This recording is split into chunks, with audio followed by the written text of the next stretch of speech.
NEET की परीक्षा से पहले सरकार ने टेलीग्राम पर ताला लगा दिया। इस बार नीट का पेपर जब टेलीग्राम पर लीक ही नहीं हुआ तो टेलीग्राम को बैन करने का क्या मतलब है? सरकार को टेलीग्राम से दुश्मनी क्या है? अगर टेलीग्राम पर बैन लगाना ही था तो व्हाट्सएप को क्यों छोड़ दिया? उस पर भी परीक्षा से पहले टेम्पररी बैन लगा देते। ऐसे ही सवाल सोशल मीडिया पर वायरल हैं और उससे भी बड़ा सवाल ये है कि टेलीग्राम पर बैन लगाने से क्या वाकई परीक्षा बिना धांधली के हो जाएगी और पेपर लीक करने वाले अपना बना बनाया बिजनेस छोड़ देंगे? भारत सरकार ने पहली बार टेलीग्राम पर इतना बड़ा फैसला लिया है और इसे राष्ट्र स्तर पर बैन कर दिया है। अब टेलीग्राम ने कोर्ट का दरवाजा खटखटाया है, कहा है कि इस ताले को खोला जाए यानी बैन हटाया जाए। लेकिन इन सब के बीच में सबसे ज्यादा बड़ी बात और ध्यान देने वाली बात यह है कि पेपर लीक के मामले में टेलीग्राम का नाम जरूर सामने आया था, लेकिन अभी तक ये कहीं से भी साबित नहीं हो पाया है कि पेपर लीक इसी प्लेटफॉर्म से हुआ है। नेशनल टेस्टिंग एजेंसी एनटीए के महानिदेशक अभिषेक सिंह का एक बयान था। उन्होंने कहा, हमें ये बड़ा कदम उठाना पड़ा क्योंकि स्कैम करने वाले और धोखेबाज लगातार टेलीग्राम प्लेटफॉर्म का गलत इस्तेमाल कर रहे थे। वो नकली प्रश्न पत्रों को भावी नीट परीक्षा के असली प्रश्न पत्र बताकर वायरल कर रहे थे और छात्रों की बेचैनी का फायदा उठाकर उनसे पैसे ऐंठने की कोशिश कर रहे थे। इसके लिए एनटीए ने टेलीग्राम अधिकारियों के साथ एक बैठक की, ऐसे ग्रुप्स और चैनल्स को ब्लॉक करने का अनुरोध किया जिसमें साफ तरीके से नीट लीक पेपर का दावा किया जा रहा था। इसके अंतर्गत 200 से ज्यादा चैनल ब्लॉक किए गए। 3 मई की परीक्षा जो कि दूसरे कारणों से रद्द हुई, उससे पहले भी कुछ चैनल्स पर यानी टेलीग्राम के ही कुछ चैनल्स पर 1 मई को ही 3 मई का असली पेपर शेयर किया जा रहा था, ऐसा दावा किया गया। एजेंसी ने कहा, परीक्षाओं के बाद गुमराह करने वाले पेपर लीक के सबूत बनाने के लिए रिपोर्ट्स के मुताबिक टेलीग्राम के मैसेज एडिटिंग फीचर का इस्तेमाल हुआ था। एनटीए के मुताबिक चैनल एडमिनिस्ट्रेटर पुरानी पोस्ट को एडिट कर सकते थे और परीक्षा खत्म होने के बाद अटैचमेंट की जगह क्वेश्चन पेपर लगा सकते थे, जबकि ओरिजिनल टाइम स्टैंप वही रहता था। ऐसी बदली हुई पोस्ट को इस सबूत के तौर पर फैलाया जाता था कि परीक्षा के पेपर पहले ही लीक हो गए थे। अधिकारियों ने कहा कि इस फीचर को कुछ समय के लिए बंद करने से परीक्षा के बाद ऐसे गलत सबूतों को बनाने और फैलने से रोकने में मदद मिलेगी। इससे बचने के लिए पेपर होने तक टेलीग्राम पर रोक लगा दी गई है। टेलीग्राम कथित रूप से शेयरिंग डिस्ट्रीब्यूशन का जरिया हो सकता था, लेकिन लीक की शुरुआत वहीं से हुई, ये साबित नहीं हुआ था। तो चलिए सबसे पहले जान लेते हैं टेलीग्राम पर कैसे बैन लगा है। टेलीग्राम पर यह बैन कुछ इस तरीके का है कि नीट के 21 जून को होने वाले री एग्जाम से पहले सरकार ने 22 जून तक टेलीग्राम पर एक टेम्पररी रोक लगाई हुई है। 30 जून तक टेलीग्राम को पुराने मैसेज एडिट करने का फीचर को बंद रखने का निर्देश दिया गया है। अब टेलीग्राम पर ही ये बैन क्यों है? ये बैन किसी और ऐप पर भी लग सकता था, जैसे व्हाट्सएप पर। टेलीग्राम व्हाट्सएप से थोड़ा अलग है क्योंकि ये अपने यूजर्स को चैट और हैवी साइज की फाइल्स शेयरिंग का ऑप्शन देता है। मामला तब और गर्मा गया जब टेलीग्राम के सीईओ पावेल दुरोव ने आरोप लगाया कि रिलायंस कंपनी कुछ विदेशी ऐप्स को ब्लॉक कर रही है ताकि व्हाट्सएप को फायदा हो सके।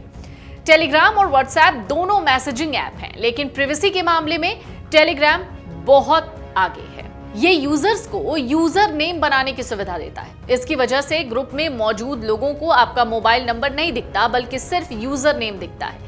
ये छोटा सा फीचर प्राइवेसी की एक एक्स्ट्रा लेयर जोड़ देता है। टेलीग्राम की मदद से आप ऐसे मैसेज भेज सकते हैं जो कुछ समय के बाद अपने आप गायब हो जाते हैं। हालांकि ऐसा फीचर व्हाट्सएप में भी डिसअपीयरिंग मैसेजेस के नाम से मौजूद है, लेकिन टेलीग्राम में ये पहले ही आ गया था।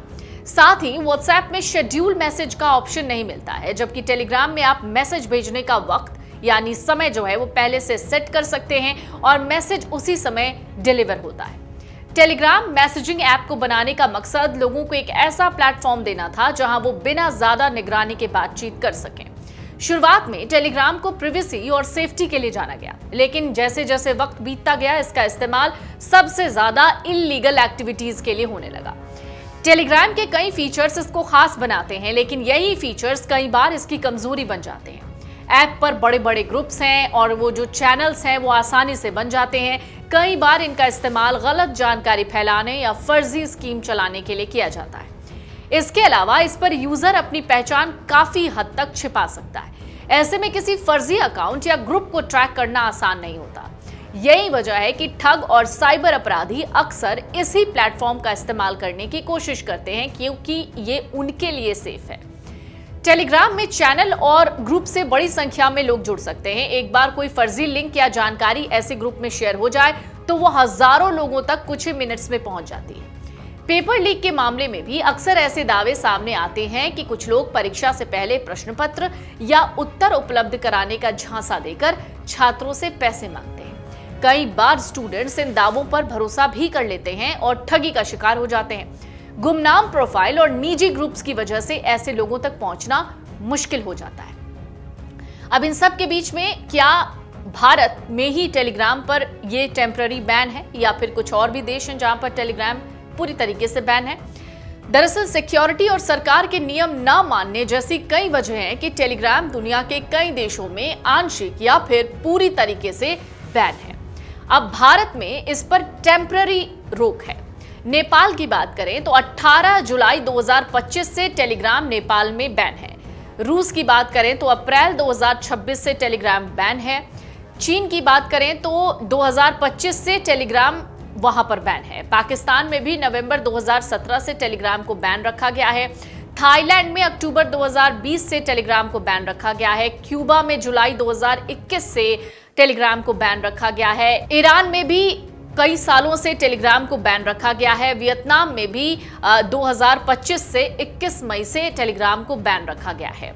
सोमालिया की अगर बात करें तो अगस्त 2023 से यहां पर बैन है। फ्रांस की बात करें तो डेटा सिक्योरिटी की वजह से सरकारी मंत्रियों और कर्मचारियों के लिए 2023 से यहां पर टेलीग्राम को बैन रखा गया है। ब्राजील में भी यही हाल है। 2022 से 23 में कुछ दिनों के लिए टेलीग्राम को वहां पर सस्पेंड किया गया। वजह यह थी कि ब्राजील को ऐसा लग रहा था कि फेक न्यूज टेलीग्राम के जरिए फैलाए जा रहे हैं।